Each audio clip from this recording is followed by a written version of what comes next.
Speaking of Gamma World, which we touched on briefly, Cameron, you've taught with Gamma World, right? Yeah. Is that correct? Yeah. You've actually played. You've actually run a game for a class you taught.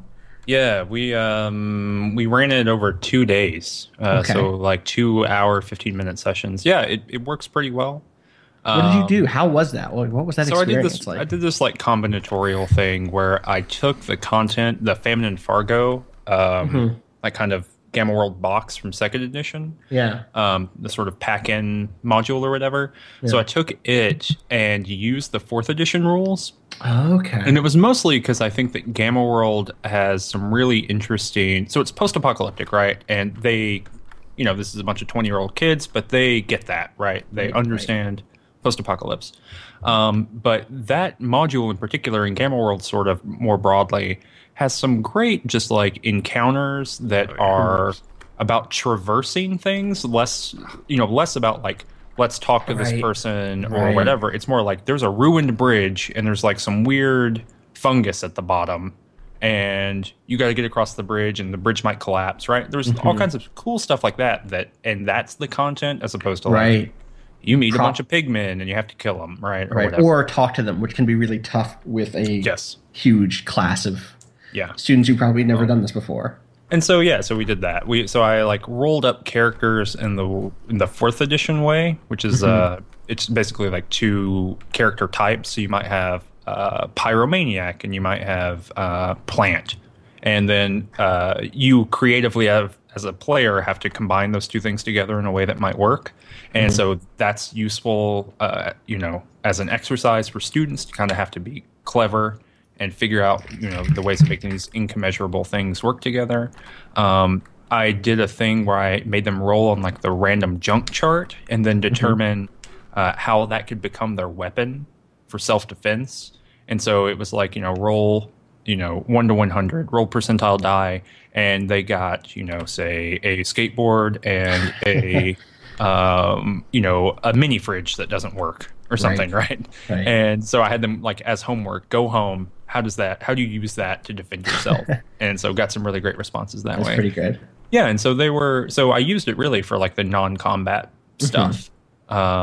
Just, this is a tabletop system on which we can float some really interesting and creative. That was close, Nick. Good job. It was. That was super close. So yeah, it worked out really well. Gamma World's a cool system. Sturdy, world. iron sword. Ooh. Oh. That's not for us, Sturdy. but that'll probably be worth some drams. Yeah, so I haven't. Okay, so are you wielding an axe? That's one thing to know, because sometimes, because you do start with some. Yeah.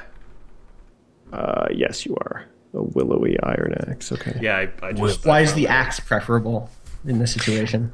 Because the Marauder. So each of those mutant kits that that you chose Marauder from starts with a set of skills. They're mainly defined by the attribute bonus you get, and then a set of starting skills. And the starting skills for Marauder are based on axe, and there's a whole giant skill tree. The axe one is particularly fun because it's things like dismember and things can get pretty gruesome quickly. Yeah. I mentioned earlier one of my favorite things about that sort of combat system in roguelikes, combat systems that do things like dismemberment, is that it really helps me visualize what's happening in that space in a way that makes them really pop off the screen in a real way for me, in a way that even kind of traditional AAA action games don't. Specifically, I've streamed Dwarf Fortress Adventure Mode a couple of times, and some of the moments in Adventure Mode where the way skills kind of the way specific like attack targets hit, or in a game like this where different skills, where you kind of use different skills to either traverse a space quickly, like the way he's been using charge, or you can do things like dismember specific body parts, like end up creating a thing that feels to me as the player, very quote unquote cinematic, despite the fact that there's no shot here, right? There's no use of any cinema technique. It still communicates a sort of like I can very clearly visually see how that scene would be shot in a way that like playing a mediocre action game is just never does that. Right. You know, there's a lot of fertile ground for your own imagination going on. Well, and one thing that you probably if you've played Dwarf Fortress, you could probably tell that was a big inspiration for us as well. Right, we wanted to make kind of like a adventure mode Dwarf Fortress in this very bizarre far future, setting. And yeah, I mean, one of the things that ASCII and or tiles afford you is just the just the crazy amount of simulation you can do, and what comes out of that, which is really great, is all the emergence, the unexpected stuff, and that's really what was the motivation for making porting Gamma World to a roguelike, because that Gamma World had a lot of that too. The character generation was like, we played a lot of 3rd edition. You were talking about 2nd edition, where they had this giant table, like percentile, D100 table of mutations, and you just roll randomly and you create this very bizarre emergent character that you probably never would have hand designed. It's just, it really used the procedural element of, even though it was like, pen and paper analog game. It's still definitely proc gen though, right? Yeah, exactly. That's what we said. We said like this would map perfectly to the roguelike space. I mean, they share a lot of what makes both of those games fun, both the genre roguelikes and Gamma World fun is this emergence that comes out of procedural generation. So that was really one of the big motivators. And yeah, like you're saying, like one of the reason, we watch people play, like I've watched Let's Plays of Caves of Qud, and things happen that I would never expect, just like incredibly bizarre things. And that's what we love. I mean, I love watching that. Why did your carapace just loosen? What? Why is your carapace loosening? Because you can tighten your carapace, which apparently increases your armor value for a turn, and I keep accidentally doing that because I'm used to playing. I never bother to map my abilities to specific keys. I always just hit the A button and then go in there right away. And the default character I usually do charge is always on A, but this time it's so I just hit AA really quick, and I end up keep tightening my carapace. You should map your abilities. Yeah. That's right.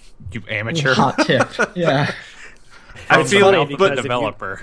If you hit F1, I think. Try hitting F1. I just want to 10 things you should do when you start to play. I've read this.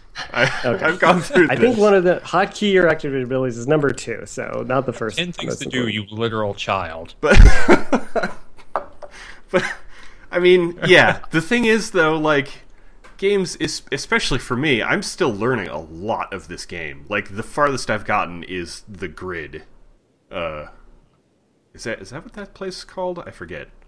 Grid Gate. Yeah. Okay. Where the what are they called? The Barathumites live. Where they don't care about you. No, I mean, in your defense, I mean, the game is completely indecipherable for the most part. I mean, what I'm saying is like it doesn't. I'm gonna die like really quickly, and I'm you don't want to. I'm gonna have to remap those moves every time. So true. Although if you could just. What I like to do is just map them to like shift 1, shift 2, shift 3, like my 3 most used, and then do end up saving some time. But I understand thinking that you're gonna die soon. You gotta increase your APM, dude. You'll never go pro this way. Qud tracks your APM actually, and there's a point in the game where you need to exceed like 100 APM before you can move on. What? I'm kidding. That's when you figure out what the Cave of Qud is. Right. That's how you get the secret. It's a land. One of the things I really like about the world of this game is I just picked up a cracked lens, and in like any other game you'd be like, why would you pick that up? But that's worth some drams. Like I can get some water for that. Yeah, there are the tinkers of the world who find that sort of thing valuable. Oops, someone's shooting me. Where are you? There you are. Oh, I did it again. I'm really excited about these tiles because Qud was just ASCII forever, and then right. No, these are great. These tiles are gorgeous. I love them. They're really so awesome. much. We're working just with an amateur artist who, had played Qud and wanted to help us out, and we're paying him, so that's good. But yes, good. But yeah, I mean, he I love his tiles. They're beautiful. He makes they're really great. We're excited about that. And it I think it matches the thematics of this game perfectly too. Yeah, I agree. I really like the like desert cloaked adventurer. I really like things like. Go ahead. Sorry. Oh no, I was just going to say that we want to have a different tile for each type of each mutant kit, and then each true man cast. Sure. Right, so, that'd be great at some point. I really like the way things like cleave and critical hit like bounce around the screen a little bit. Yeah. There's a lot that can be done with tile sets. Damn it. That was. You're being chased by a bear and a spider thing? Yeah. Well, that was an electrofuge. Yeah. Fuge. Which nature's allies. They're like bears electric and spiders. electrofuges. Yeah. That's a rough life. Yeah. That was my fault. I could have gotten out of that if I was paying attention, but. I was about to mention there's another roguelike called Cogmind that's in production right now, and that has that uses I think it's ANSI. I'm pretty sure art, but some of the animation in that is unbelievable. I'll link that in chat also. Spoilers, like I secretly pay a lot of attention to the roguelike scene and just don't tweet about it ever because it feels like no one else cares. No, you need to talk about this stuff with me. It's also tough because I'm in the middle of doing a dissertation and one of my chapters is on procedural generation and often not in a positive way. Even though I really love these games, I'm also Austin about everything ever. So it's hard to be like, I don't want to blow up my own spot and spoil my hot dissertation jams by sharing my true feelings. Yes. So you're telling me you're gonna spit hot dissertation fire at some point? Oh, I'm gonna. That's the name of that's the actual title, right? Yeah. Hot dissertation. Straight it's hot also fire. My favorite mutation in the next version of Caves of Qud is being able to spit hot dissertation fire. Yeah, that's when you discover the university. Yeah, that's going to be in universities of Qud. Yeah, perfect. What does buying a multiple unstable genome do for you? So basically, each time you buy it, you'll ultimately get a mutation for it. So if you just buy it once, then there's a chance every time you level for it to kind of proc, and then you get the mutation. And if you just buy it once, and then it's over. If you buy it 3 times, then that'll happen 3 times. Okay. Eventually, you'll have 3 random mutations. Why don't you? Speaking of, Brian did a lot of the effects of the ASCII effects, and they're really awesome. A lot of them, I love them. Like, have you kind of separately from that though? It can be fun to play a mental mutant too, although it can be very challenging. I have not survived more than 2 screens with any. But they do have some particularly amusing mutations like temporal fugue. I don't know if you use that, but that I would suggest that if you're making a new character, that's what I would suggest. I think that would be fun. Okay, well, I wanted to do. Let's do this. I'm going to die really quick with this completely random build. So, okay, and then we'll do a mental one if we have enough time. We're already.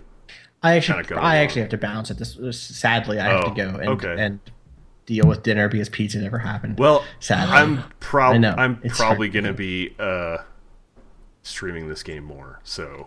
All right, I'll definitely hop on again. Thanks for having me on, Jason. This game is great. I'm really excited to have had you on. I'm going to go. You guys keep having fun. Thank you. Nice to meet you. Later, but Find me on Twitter at Austin_Walker, on Twitch, obviously here at Stream Friends, also at the Calcutech. And you can find all of the things that I write all over the internet. You can find them all in one place at clockworkworlds.com. Bye. Bye. Thanks for hanging out, Austin.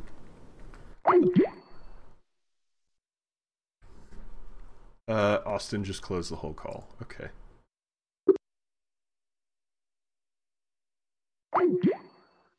Oh no, what happened? We might just be...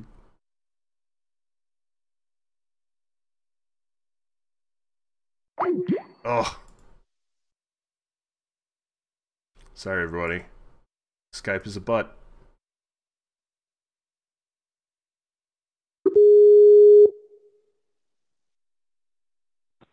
Hello? hey there. Hey, I guess Austin was hosting that call. I didn't even... Yeah, I guess he hung up on me or whatever. he hung up on everybody. What a guy. Thanks, Austin. Thanks, Austin. Oh, good. Hey, Jason, are you back? Yes. Hey, okay. Sorry about that. I guess Austin... I thought I was hosting that call, but apparently Austin was, and when he left, it hung up on everybody. Right. Can you screen share again or something? I don't know how that works. Yeah. Hang on. Okay. I just wanted to make sure it wasn't something on my end. Nope. There we go. So yeah, I'm just gonna do this run, and Cool. then we'll be done. I'm gonna try to at least level up once so we can get a random mutation, because this sounds... It sounds fun, and it sounds very Stream Friends.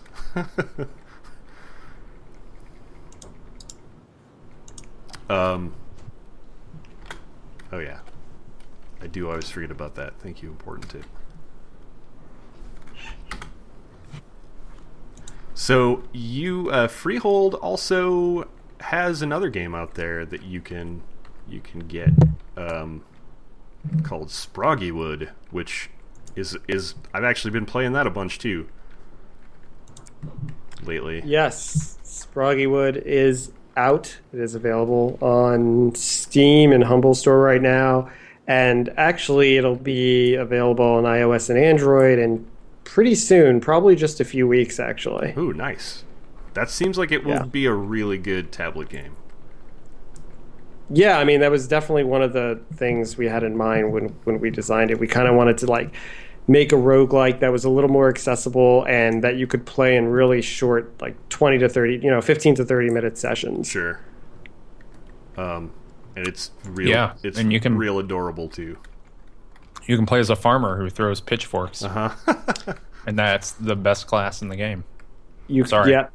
It is. Well, no, yeah. I mean, no, I agree also, I think. Probably. A farmer is not but a humble servant of the land in Sproggywood or something. Okay. But Jana Heiska, who was the artist we worked with, she's from Finland for Sproggywood. We also, she's tremendous. She makes the cutest art, but it's not like so cute that it's like glowing and like yeah. It's like the right amount of cute. And yeah, Sproggywood. It's a cool game. I think you should check it out if you are into roguelikes. It's sort of, the graphics sort of belie the game's challenge, because it's simple. Like if you're used to roguelikes, you'll find it to be simpler, but it definitely can get challenging. And actually, when we release the iOS and Android builds, we're actually going to patch the Steam build as well. And we're releasing a Savage mode, and Savage mode is savage. You will die in Savage mode. So, yeah, the game is hard anyway. Like, I was not prepared for the level of difficulty that game brought to me. I'm not good at these games anyway. Though it does. I mean, it has. Oh, great! There's a. What is that? Okay, it's a slumberling. Never mind.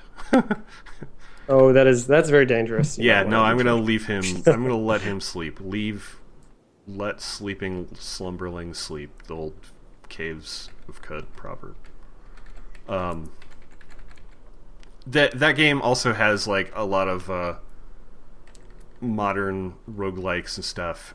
It has a meta progression along with the individual dungeons. So you can and in like a lot of those modern roguelikes that have that, you can diffuse a lot of that difficulty by playing some of the challenges, like playing other playing previous dungeons over with different classes and stuff, which is cool. Right, and you're rewarded for doing that. Yeah, we want it, in making it more accessible, we wanted it to be a little less brutal than permadeath. So, right. When you die, you basically can still use your gold. You have a town that you're accruing gold for, and you can buy things like civic boosts, which help all your characters, or you can buy equipment that you find in dungeons you unlock in the store, and you could buy, and you could help Sproggy civilize all of this mythical Finland, which is sort of what you're doing. Oh, whoa! It's supposed to be mythical Finland? Well, a lot of it is sort of inspired by the Kalevala and Finnish mythology. What? It's kind of it's sort of just it's a bit tangential to that, but I mean, like it's definitely rooted there. I mean, in our initial like discussions of the setting, Jana's from Finland, and we always like to do something offbeat. We always want to like kind of get away from traditional what is currently traditional fantasy. So that really I read some of the Kalevala, and some of the I kind of had this idea for this well-meaning but mischievous and maybe overly ambitious sprite, and that's sort of where Sproggy was born. That's cool. What's the name of that? Is that a book? It's a collection of myth? Yeah, it's like the Finnish folk epic that was written down by a guy like fairly recently, like in the last 100 years, I want to say. But it's like a collection of Finnish folk myths, essentially. I don't know how to. I'm not pronouncing it right at all. If I remember, because Jana's Finnish and she pronounces much differently. It's like the Kalevala, maybe. Okay. Huh. I want to go find that now. I want to read that. No. But it'll ruin the game for you. You'll know what happens at the end. I mean, no, it's not. You will. Yeah, Sproggy was good, but I read the book, and that's better. Yeah. I read the book for Sproggy Wood first. I'm going to spoil the ending for you right now.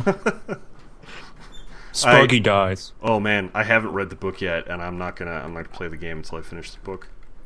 I gotta go read that book now. Now that the official game is out. The film adaptation is excellent. You should do that. You should just start subtitling Sproggy Wood the official game of Finland. just see if anyone ever knows. Oh no! Oh, whew. Uh-oh. I'm fine. It's fine. So there's an interesting thing. I don't know how far you've been down in Red Rock. I've been at the bottom. You have been to the bottom. So do you know the secret of Red Rock? I know the people that are living at the bottom level. I guess I don't. Well, there's something about. No, they're not people. I know about the creature that's eating the water vine. I guess. Okay. Right. So there's that, which is you're leveled, so you didn't trigger unfortunately you didn't proc your genome. Shoot. Or I would have told you. There's that, but there's something else actually. So I'll leave it as a surprise to you. Okay. Basically, next time you are at the bottom of Red Rock, hopefully you'll get there. Although this fight is not going particularly well. Okay, you got him. You're gonna get him. Don't before even after you find the Gershling, spend some more time. It's delicious. Spend some more time exploring the level and maybe the levels in adjacent screens as well. Okay. Ooh. Wait, adjacent screens? Yes. Can you like dig through the walls somehow? You can dig through the walls actually. I don't know, but there's I think a river down there, an underground river that you can follow off to another screen, and something special might happen. But The one thing about this is that I just, like Dwarf Fortress, all of these, the entire world is completely destructible. Like, you can get, in one of the mutations you can get is Burrowing Claws, and if you have Burrowing Claws, or you could find a pickaxe, or you could just attack the walls, you can just dig through the walls. You can... That's cool. You actually can't dig up and down currently, but if you do find a path up and down, then you can dig around. You should sprint away. Yep. That is what I would recommend.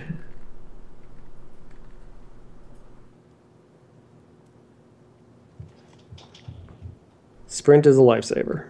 It is indeed. Oh no. Maybe he'll leave me alone. No, you're not gonna leave me alone. Oh well. That's it. We're dead. Okay. That was brutal. That was fun though. It's a good stream. I love this game a lot. Thanks for joining me, Cameron and Jason. Yeah. Anytime. Where can people... We should stream Sproggywood at some point. Yeah, totally. Maybe if you're interested in coming back for that, Jason, we can. Yeah, absolutely. This is a lot of fun. I love when people get to play and see Caves of Qud and Sproggywood. Sure. So definitely down for that. Where can people find you on the internet, Cameron?